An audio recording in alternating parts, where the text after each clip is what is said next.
Hi, and welcome back to this episode of both the Tap HR podcast and also an episode for our YouTube channel. So today we're talking about HR software. We're going to talk about how it works and some of the pros and cons of having it. And I'm joined by the awesome Charlotte Fordyce. She has her own HR consultancy, but she also works in partnership with Tap HR as one of our HR specialists. So welcome to the podcast, Charlotte. Thanks so much for having me. Alrighty, so let's get straight into it. So first question is, when should organisations consider having a HR system? Okay, so I think it very much depends on what the organisation wants to use the system for. The time definitely to start looking for a system is when you have so many spreadsheets that you just can't keep track of what you're doing, or you get to the point of having a spreadsheet to keep track of all your spreadsheets. That's definitely the point where a system will help, but it can also be helpful right from the start to have something in place, somewhere for employees to update their details, to book holiday, and as your company grows, to have that system that grows with the company, so you don't ever get to that point of needing lists of spreadsheets to be able to keep track of everything and to manually update everything. There's an advantage of building workflows into systems to be able to automate things right from the start of being a really small company, small startup, that will then help as you grow. And what sorts of things can HR systems do for businesses? So much, to be honest. So, there are systems that are on the more basic side of things, where you can keep addresses, keep holiday requests, just that sort of thing. But then there are systems that are kind of all singing or dancing, will do everything and have different modules that you can add or take away as you want. So, recruitment systems that can then link all the way through into onboarding, into essentially a full employee life cycle, for employees to update all their details, even going through to exit interviews, offboarding, all of that sort of thing. It can link through to payroll systems. It can link through to learning systems. And actually a lot of systems use an open API, which means that you don't necessarily have to use one platform for everything. If you find a system that you love that only does one part of it, you can then very often use that open API to connect to a different system that does a different part of it, so that you can mix and match depending on what you want. If you find everything from one system, great, but you don't need to let that limit you. Do you think it would be safe to say then that HR software can actually help you kind of streamline your HR administration? Yeah, definitely. Most systems allow you to build in different workflows. Some will actually automate things for you, or some it will just serve as prompts. So, when someone does something, let's take a onboarding process, for example, you'll need to generate offer letters and contracts. You'll need to get someone to set up emails, IT equipment, and it might be you doing everything.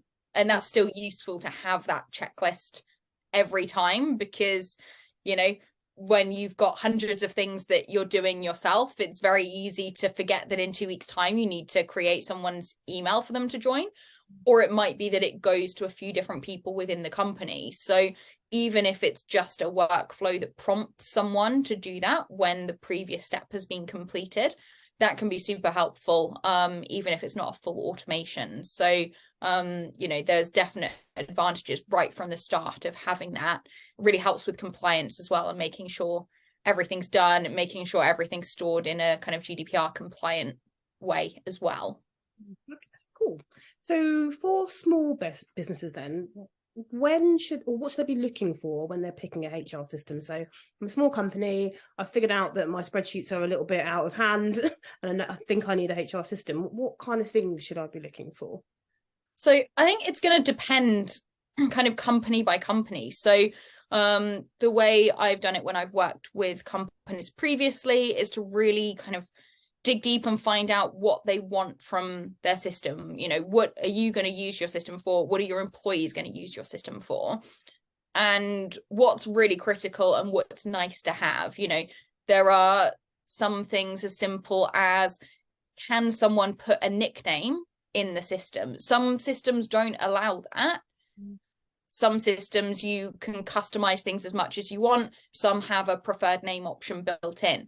If that's something that's really important to you and your employees, then, you know, it's important right from the start to make sure your system can do that. And that's such a kind of simple example. There are way more important things that are probably on everyone's list of things they want from a system. But it's kind of those little things like that that actually can make or break it with employees and their adoption of the system, that, you know, all systems are going to be able to have capacity for things like holding address details and booking holiday, because that's what these systems are made to do.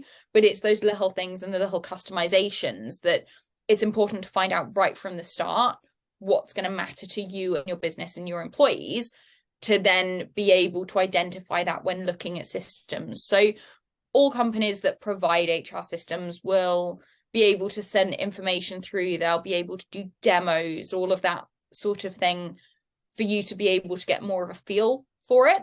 But you can call them up and have a chat with someone about these requirements. So the way I've done it before is to put it all in a spreadsheet, and kind of along the top, you've got all the requirements. You've got the ones that are critical and the ones that are nice to have. Down the side, you've got all the systems.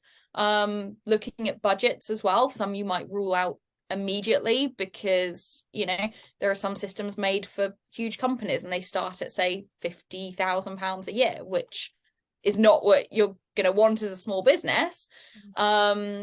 So, you know, you'll be able to find out all this information and then can narrow it down to, you know, a few options from that, and then maybe start looking at demos when you get to that point. You don't want to be spending time demoing 15 systems when you really don't need to. I was going to ask, how important do you think it is to have some kind of mobile app attached to these systems? I think I totally agree with what you said. You've got to think about what your requirements are and what's important and kind of what's nice to have. But how important would you say it is to have a mobile app?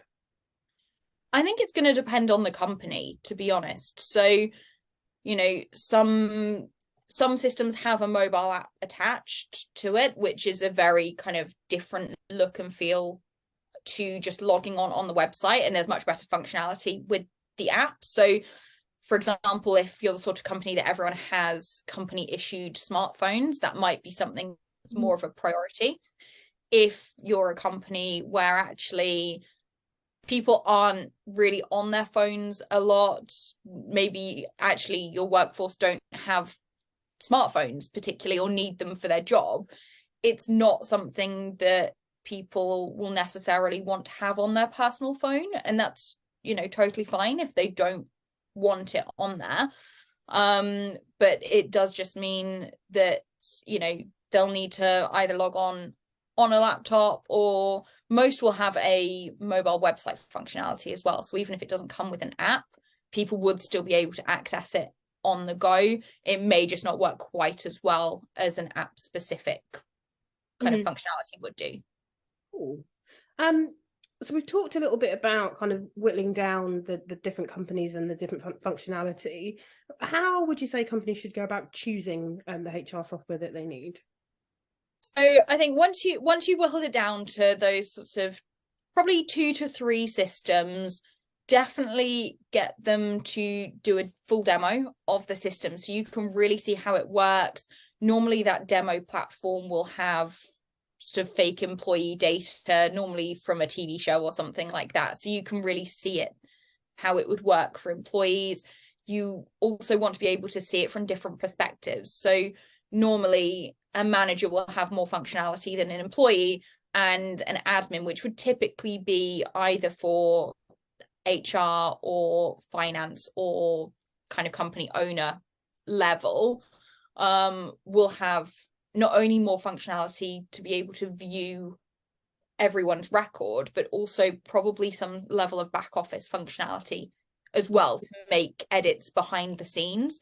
So, you know, you really want to be able to view all those different ways of interacting with the system, see how it works, see if it's something that you feel is going to be right for your business and your employees. You know, all these systems work a little differently. They all look a little bit different.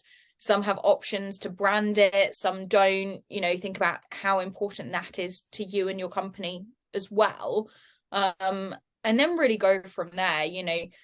I think it's one of those things that when looking at the systems, by the end of the demo, most people will probably have a general feel as to whether it's something they then would want to kind of progress that conversation with further.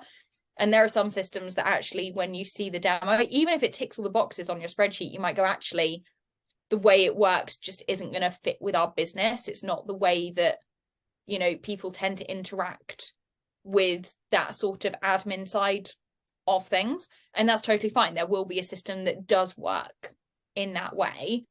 You just have to find the right one. And so, it's important to demo a few to be able to get that different feel of them. If you only demo one, there's not really anything to be able to compare it to really see the differences between the systems. But I think that's kind of the best way to really narrow it down to the right one, maybe two. And then, if you don't have one that you're truly set on, then it again comes down to that sort of functionality, customization, which one actually then ticks the most boxes to be able to sort of narrow it down to that final choice. I suppose thinking about specific HR software, so I should point out this is not a paid presentation, so any consultant I give are just our views alone. Systems that I've worked with in the past, so I've used Breathe HR. I think it's a brilliant kind of starter system for organisations. It gives you a really good level of functionality. It's really not complicated to use. Equally, I really like Personio. I think that's kind of great for startup organisations because it's got lots of additional functionality. The workflows that you talked about within it, in my opinion, are really, really good.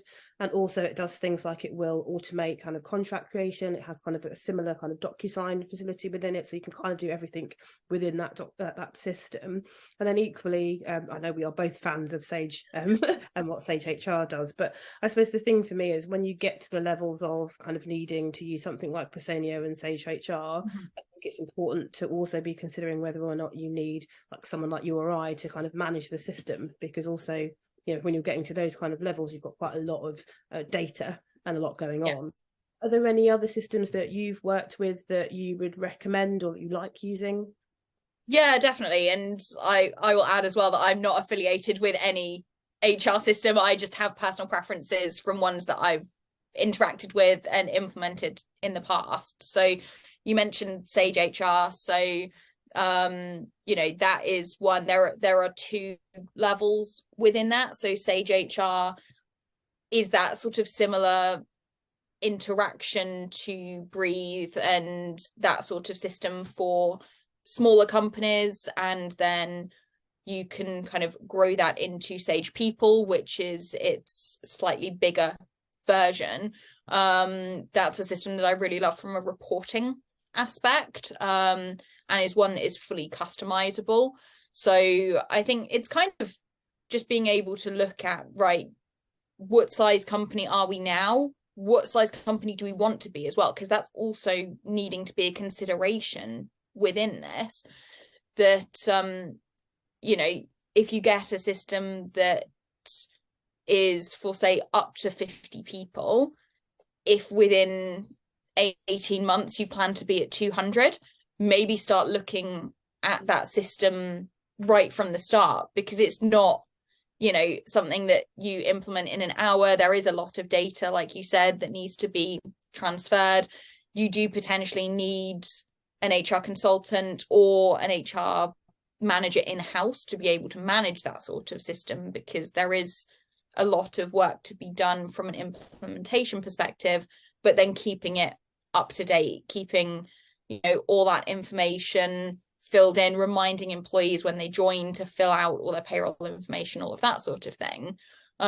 So definitely taking that into consideration right from the start, that if you go through all of this and pick a system that's great for your 40 employees that you have right now, if it's one that actually will run out of capacity quite quickly as you grow, definitely start looking at those bigger systems from the start, so you only need to do the implementation once, rather than in a few months' time needing to start the process again for a system that has greater capacity. And we've started talking a little bit about implementation. So how do companies go about implementing a piece of HR software?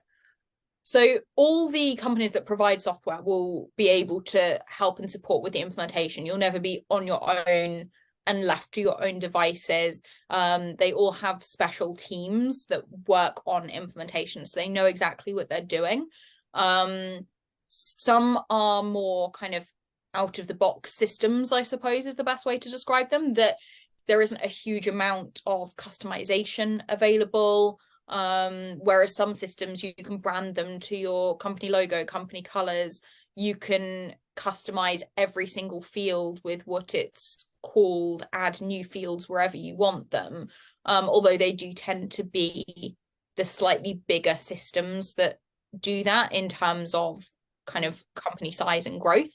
But you know, it is something that you may want to consider having someone in just to manage the implementation as well from your side of things, that, you know, whilst you will have support from that company, that, you know, if you want specific customizations, they will be able to help you, but they will be able to help you in terms of advising you how to do it.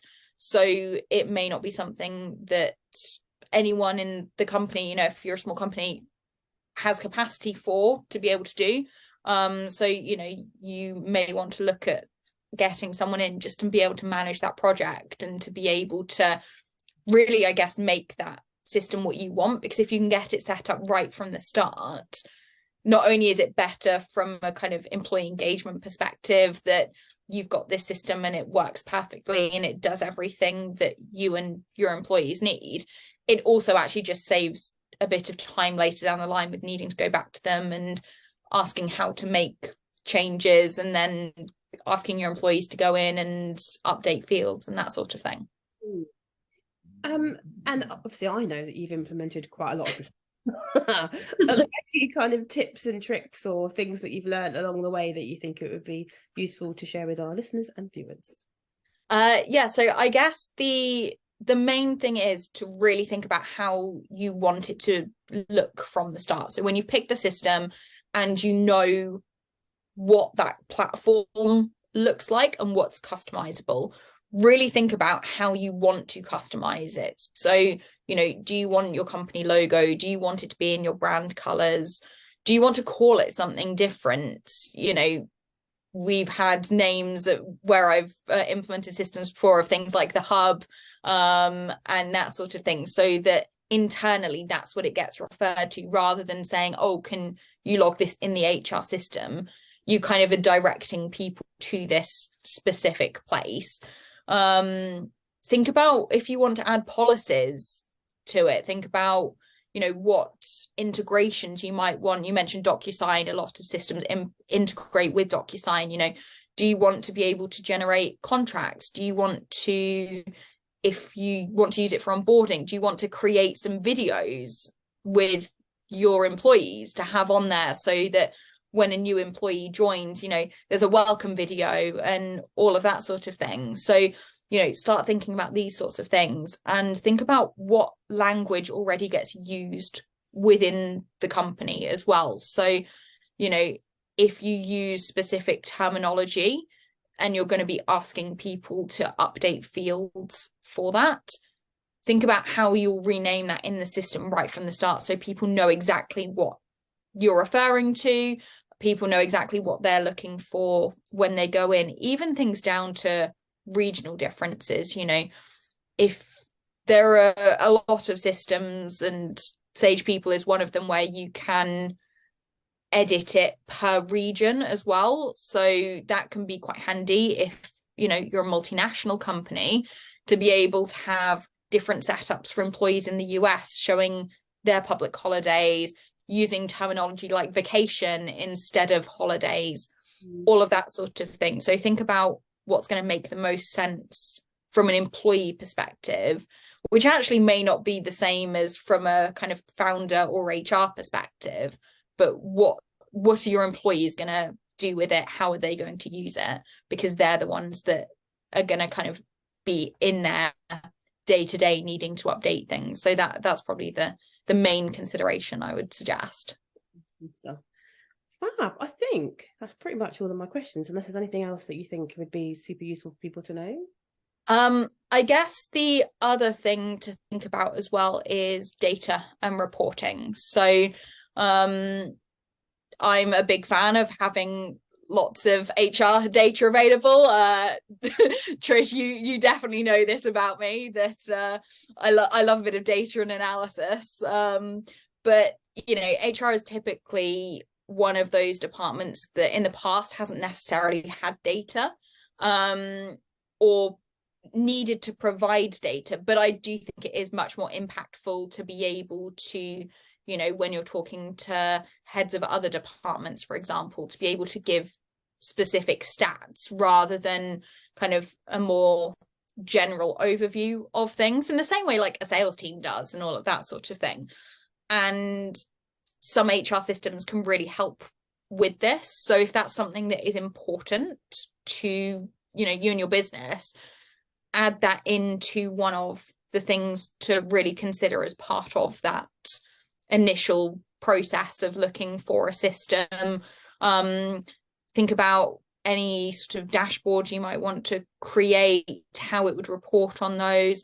Some systems you can just click a button and it updates a dashboard and automatically sends it out to people every month. You know, not every system does that. Some systems have a level of reporting, but maybe not quite that level. And so if that is something that, you know, you would want as part of your system, definitely think about that right from the start, factor it in, because it is really helpful to be able to kind of create and produce reports and graphs at the push of a button if that is the sort of thing that you're looking to do. Fabulous. Well, thank you so much for your time. I really, really appreciate it. So let's begin with how to get hold of you. So obviously I'll put some links to some of the systems that we mentioned in the comments box below. And also if you want to get hold of Charlotte, you can obviously speak directly to us at TAP HR and go on our website. But if people want to email you directly, how can they get hold of you? Yes, so there are a couple of different ways. So you can email me at charlotte.fordyce@outofhours.com, which Trish, you can put in the comments box from a spelling perspective, or if you go to outofhours.com, which is my website, you'll be able to go through to a Calendly link on there and book a free consultation with me if you want to have a chat about potential system needs or ideas, you know, or any other HR aspect. More than happy to have a chat with anyone about that. Awesome. Thank you so much for your time, and hopefully we'll get to speak again soon. Perfect. Thank you so much.